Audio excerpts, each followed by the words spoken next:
સમીકરણ મળી ગયું। ચાલો હવે આની અંદર એક્ઝામ્પલ સમજીએ કે આપણી પાસે બે કેપેસિટર છે C1 = 4 માઇક્રોફેરાડે, ગયું એક્ઝામ્પલ જ લઈએ C2 = 2 માઇક્રોફેરાડે।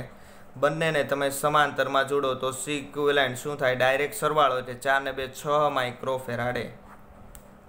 યાદ રાખવાની બાબત એ છે કે સમાંતરમાં તમે ગમે એટલા કેપેસિટર જોડો તો સમતુલ્ય કેપેસિટન્સ કેટલું થાય? મોટામાં મોટું જે હોય એના કરતાં પણ મોટું થાય। એટલે 2 અને 4માં 4 મોટું તો 4 કરતાં પણ મોટું સમતુલ્ય બની જાય। શ્રેણીમાં નાનામાં નાનું હોય એના કરતાં નાનું રહે અને સમાંતરમાં મોટા મોટું હોય એના કરતાં મોટું થઈ જાય, બરાબર? એટલે આ કેપેસિટરમાં આટલી વસ્તુ યાદ રાખવાની। 2 માર્ક્સમાં પણ સવાલ પૂછાય અથવા તો 3 માર્ક્સમાં બી પૂછાય। સવાલ એવી રીતે પૂછાય કે કેપેસિટરના શ્રેણી જોડાણ સમજાવો, બરાબર, અને એનું સમતુલ્ય કેપેસિટરનું સમીકરણ સાબિત કરો અથવા તો n કેપેસિટર માટે શ્રેણી જોડાણ સમજાવો, અને એવું જ સેમ સમાંતર માટે પૂછાય। ઓકે, તો આ પ્રકારની થિયરી પૂછાઈ શકે છે। ચાલો હવે એના પછી કેપેસિટર જે છે એની આપણે વાત કરી તો કેપેસિટરનું મેઇન ફંક્શન શું છે? વિદ્યુત ઉર્જાનો સંગ્રહ કરવાનો, બરાબર? તો એ ઉર્જાનો સંગ્રહ કરે છે તો ઉર્જાનું સમીકરણ શું થાય એ સમીકરણ આપણે સાબિત કરવાનું છે। આ પણ બહુ જ ઇમ્પોર્ટન્ટ થિયરી છે કે કેપેસિટરમાં સંગ્રહ પામતી ઉર્જાનું સૂત્ર સાબિત કરો।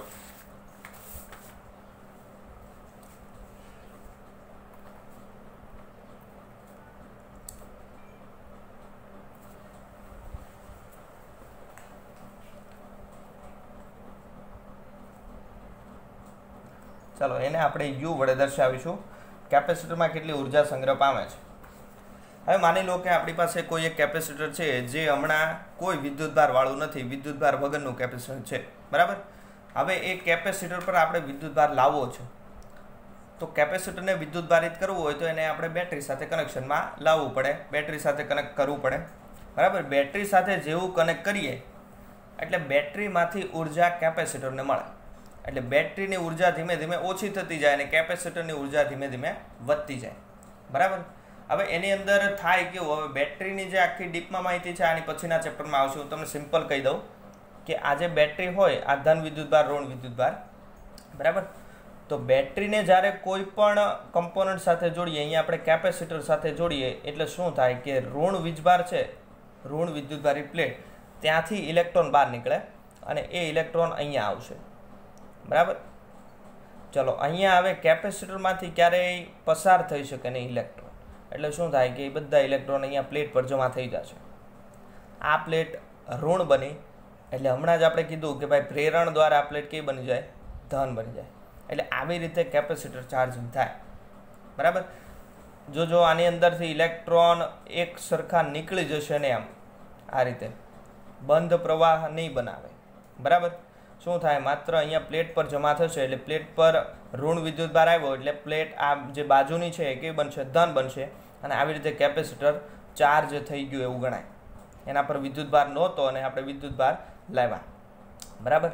એટલે ઇલેક્ટ્રોન જે છે એ અહીંયા જમા થયા એટલે હવે ઇલેક્ટ્રોન જે છે એના પર આપણે કાર્ય કર્યું, કારણ કે જે ઇલેક્ટ્રોન પહેલાં હતા એ ઉર્જા વગરના હતા, પછી આપણે બેટરી વડે જોડી એટલે આપણે એને ઉર્જા આપી તો ઉર્જા જે છે અને કાર્ય આ બંને એકબીજા સાથે સંબંધ ધરાવે કાર્ય ઉર્જા પ્રમેય પ્રમાણે, બરાબર?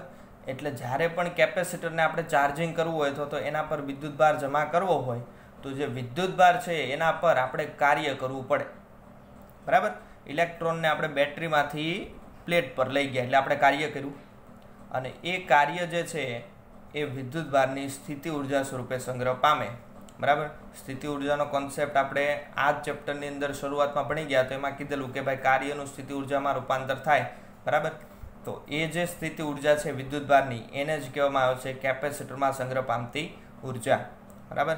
એટલે સિમ્પલ વસ્તુ શું યાદ રાખવાની છે કે કોઈ પણ કેપેસિટર છે એના પર વિદ્યુતભાર લાવવો છે એટલે બેટરી સાથે કનેક્ટ કરવાનું, બેટરી સાથે કનેક્ટ કરો એટલે બેટરીની ઉર્જા વપરાય અને કેપેસિટરની ઉર્જા વધે, એટલે એક ઉર્જામાંથી બીજા ઉર્જામાં ટ્રાન્સફર થાય, બરાબર? એટલે આ થઈ ગયું કેપેસિટરમાં સંગ્રહ પામતી ઉર્જા। હવે એનું સમીકરણ સાબિત કરવાનું છે।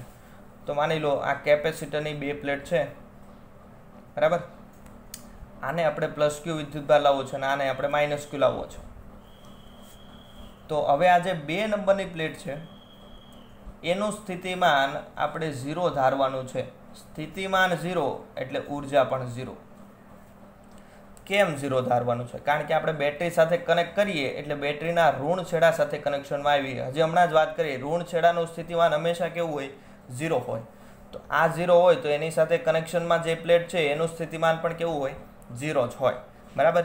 એટલે આ જે પ્લેટ છે એનું સ્થિતિમાન કેવું થશે? 0. સ્થિતિમાન 0 એટલે સ્થિતિ ઉર્જા પણ 0. બરાબર. હવે આ એક પ્લેટ છે એના કારણે એની આસપાસના વિસ્તારમાં વિદ્યુત ક્ષેત્ર ઉત્પન્ન થાય. એ આપણે ભણી ગયા કન્સેપ્ટ ગાઉસના નિયમના ઉપયોગિતામાં કે કોઈ પણ એક વિદ્યુતભારિત પ્લેટ છે, અહીંયા આપણે ઋણ વિદ્યુતભારિત પ્લેટ છે કારણ કે ઇલેક્ટ્રોન આવ્યા બેટરીમાંથી અહીંયા. તો આ પ્લેટના કારણે એની આસપાસમાં ઉત્પન્ન થતું વિદ્યુત ક્ષેત્ર એનું મૂલ્યની વાત કરીએ. ખાલી વિદ્યુત ક્ષેત્ર લઈએ તો માઇનસ આવશે કારણ કે માઇનસ વીજભાર છે, પણ આપણે એના મૂલ્યની વાત કરીએ તો E = સિગ્મા અપોન 2ε0. એક પ્લેટ હોય તો 2ε0 આવે. બરાબર. ચાલો, એટલે આની આસપાસ આટલું વિદ્યુત ક્ષેત્ર ઉત્પન્ન થાય. બરાબર. હવે એના વિદ્યુત ક્ષેત્રની અંદર અહીંયા આપણે બીજી પ્લેટ રાખેલી છે. બરાબર. અને આ બે પ્લેટ વચ્ચેનું ડિસ્ટન્સ છે d જેટલું. કેપેસિટરની બે પ્લેટ વચ્ચેનું ડિસ્ટન્સ d જ આવે. બરાબર. તો આ જે પ્લેટ છે સેકન્ડ નંબરની, ત્યાંથી d જેટલા અંતર પર બીજી એક ધન પ્લેટ રાખેલી છે. બરાબર. તો આ પ્લેટના કારણે d અંતરે આ જે બીજી પ્લેટ રાખી છે ત્યાં કેટલું સ્થિતિમાન ઉત્પન્ન થાય? સ્થિતિમાન એટલે v. ઓકે. v નું સમીકરણ તમે ભણી ગયા. ed ગઈકાલે જ આપણે જોયું ed કેવી રીતે આવે તે. બરાબર. એટલે વિદ્યુત સ્થિતિમાન એટલે અલ્ટિમેટલી શું થાય કે ભાઈ વિદ્યુત ક્ષેત્ર ગુણ્યા અંતર. ચાલો, e ની કિંમત તમે મૂકી દો અહીંથી. તો સિગ્મા d અપોન 2ε0 = v. ચલો, સિગ્મા છે, સિગ્માની જગ્યાએ q/a લખાય, પૃષ્ઠ વિદ્યુતભાર ઘનતા. તો એ કિંમત અહીંયા મૂકી દો તો qd અપોન 2ε0a. આ શું મળ્યું? વિદ્યુત સ્થિતિમાન. ક્યાં? આ જે ફર્સ્ટ નંબરની પ્લેટ છે ધન વિદ્યુતભારિત, ત્યાંનું સ્થિતિમાન. ઓકે. ચાલો, સ્થિતિમાન મળી ગયું છે. હવે અહીંયા આપણે +q વિદ્યુતભાર લાવવો છે. તો એ લાવવા માટે કરવું પડતું કાર્ય કેટલું? તો એના માટે કરવું પડતું કાર્ય W. કાર્યનું સમીકરણ છે q ડેલ્ટા v અથવા તો qv. બરાબર. વિદ્યુતભાર આપણે કેટલો લાવવો છે? q જેટલો. વિદ્યુત સ્થિતિમાન આ પ્લેટ પર કેટલું છે? આટલું છે. qd/2ε0a. તો અહીંયા કિંમત મૂકી દો તો q2d અપોન 2ε0a = w. કે ભાઈ આટલું કાર્ય કરવું પડે. હવે આપણે વાત કરીએ એમ આ કાર્ય જે છે શેમાં રૂપાંતર પામે? સ્થિતિ ઉર્જા u માં. તો u = q2d અપોન 2ε0a. તો જો અહીંયા ε0a છેદમાં d તેને શું કહેવાય? c કહેવાય. c = ε0a upon d.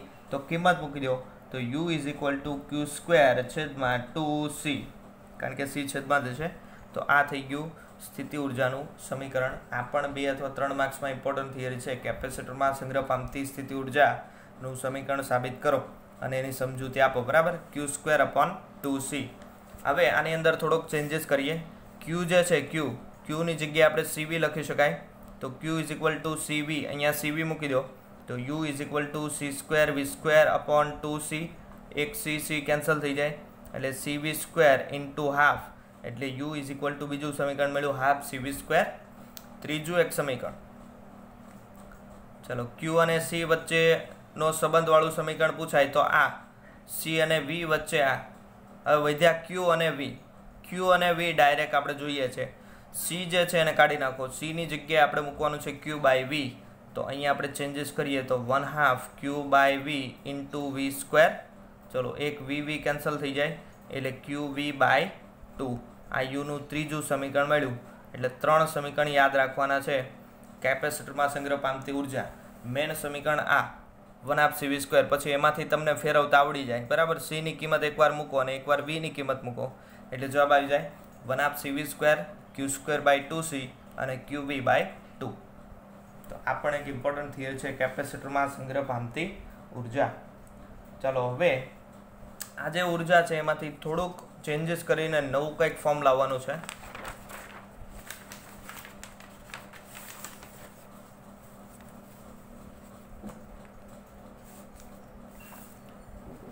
ચલો u is equal two 1/2 cv², equation જોયું. ઓકે, હવે કેપેસિટર જે છે એની બે પ્લેટ વચ્ચેનું કદ કેટલું હોય? અંતરની વાત કરીએ તો d છે, આ પ્લેટનો ક્ષેત્રફળની વાત કરીએ તો a છે. કેપેસિટર હકીકત આ પ્રકારે હોય તો વચ્ચેનો જે એરિયો છે એક પ્રકારનો સમઘન અથવા તો લંબઘન બની જાય, બરાબર. તો એનું કદ કેટલું હોય? તો કદ જે છે એના ઘણા બધા સમીકરણ હોય. લંબઘન હોય તો લંબાઈ ગુણ્યા પહોળાઈ ગુણ્યા ઊંચાઈ થાય ને, તો LBH લખી શકાય, લંબાઈ પહોળાઈ ઊંચાઈ, બરાબર. હવે આ જે કેપેસિટર છે એનું ક્ષેત્રફળ એ, તો ક્ષેત્રફળ એટલે શું થાય? પ્લેટની લંબાઈ ગુણ્યા પ્લેટની પહોળાઈ, તો L × B એની જગ્યાએ a લખી શકાય, બરાબર. અને એની ઊંચાઈની વાત કરીએ એટલે આપણે આ બે વચ્ચેનો વિસ્તાર ગણવાનો છે. 3D માં વિચારો એટલે ખ્યાલ આવી જાય. કેપેસિટરની વચ્ચેના ભાગમાં એક લંબઘન સમાય છે આખો, તો એ લંબઘન જે છે એનું કદ એટલે કેટલું થાય? લંબાઈ પહોળાઈ ઊંચાઈ, લંબાઈ પહોળાઈ કરો એટલે ક્ષેત્રફળ મળે, અને ઊંચાઈ એટલે શું થાય? બે પ્લેટ વચ્ચેનું ડિસ્ટન્સ, એટલે AD થઈ ગયું. આ શું થઈ ગયું? કદ, વોલ્યુમ V. તો V is equal two AD થઈ ગયું કેપેસિટર માટે, બરાબર.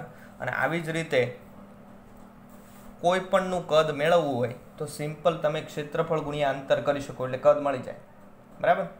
હવે આ જે ઉર્જા છે એ આખા કેપેસિટરની વચ્ચે સંગ્રહ પામે, બરાબર. વચ્ચેના વિસ્તારમાં કોણ હોય? વિદ્યુત ક્ષેત્ર હોય, કારણ કે ધન પ્લેટ ઋણ પ્લેટ, ધનથી ઋણ તરફ વિદ્યુત ક્ષેત્ર આવે σ/ε0 જેટલું, બરાબર. તો આ જે ઉર્જા છે કેપેસિટરની વચ્ચેના વિસ્તારમાં વિદ્યુત ક્ષેત્રની અંદર સંગ્રહ પામે છે.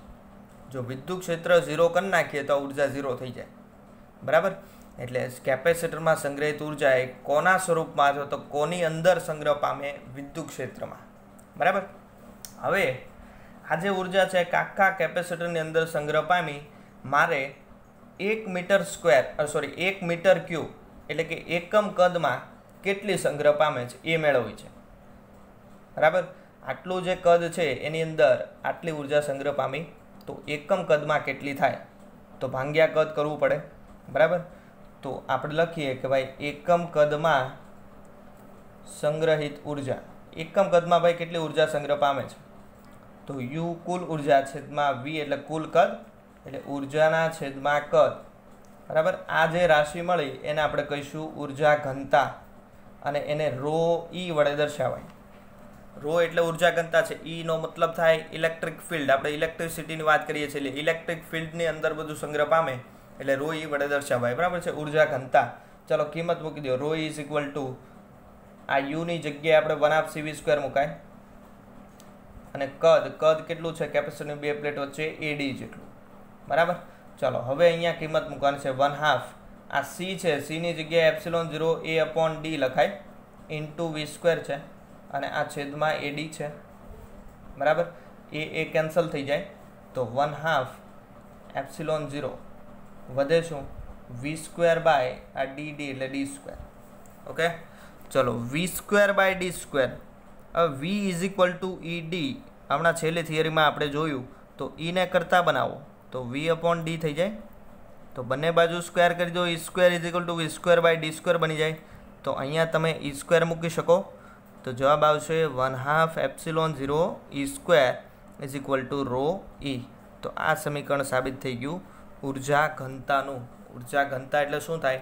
કેપેસિટરની બે પ્લેટ વચ્ચે એકમ કદમાં સંગ્રહ પામતી ઉર્જા, એને શું કહેવાય? ઉર્જા ઘનતા ρe, અને એનું સમીકરણ આવશે 1/2 ε0 E². એટલે જુઓ ડાયરેક્ટ ઉર્જા ઘનતા જે છે કોના પર આધાર રાખે? 1/2 ને ε0 તો અચળ કહેવાય ને, એટલે E પર આધાર રાખે.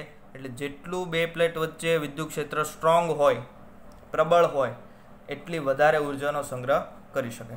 ઓકે, તો આ થઈ ગયું ઉર્જા ઘનતાનું સમીકરણ. અહીંયા સુધી આપણે લેક્ચર રાખીએ છીએ. હવે છેલ્લો એક ટોપિક બાકી છે, વાન ધ ગ્રાફ જનરેટર. એકદમ નાનો ટોપિક છે એટલે આપણે કાલે જોઈએ. એટલે કાલે ચેપ્ટરની બધી થિયરી કમ્પ્લીટ થાય છે. કાલે થોડાક આપણે દાખલા પણ રિવિઝન કરી લઈશું. એટલે હવે આખું જે ચેપ્ટર છે એ આખું કમ્પ્લીટ કરો, બધા ઇક્વેશન છે એ કમ્પ્લીટ કરી નાખો, એટલે દાખલામાં ફટાફટ કામ આવે. તો આજનો લેક્ચર આપણો અહીંયા કમ્પ્લીટ.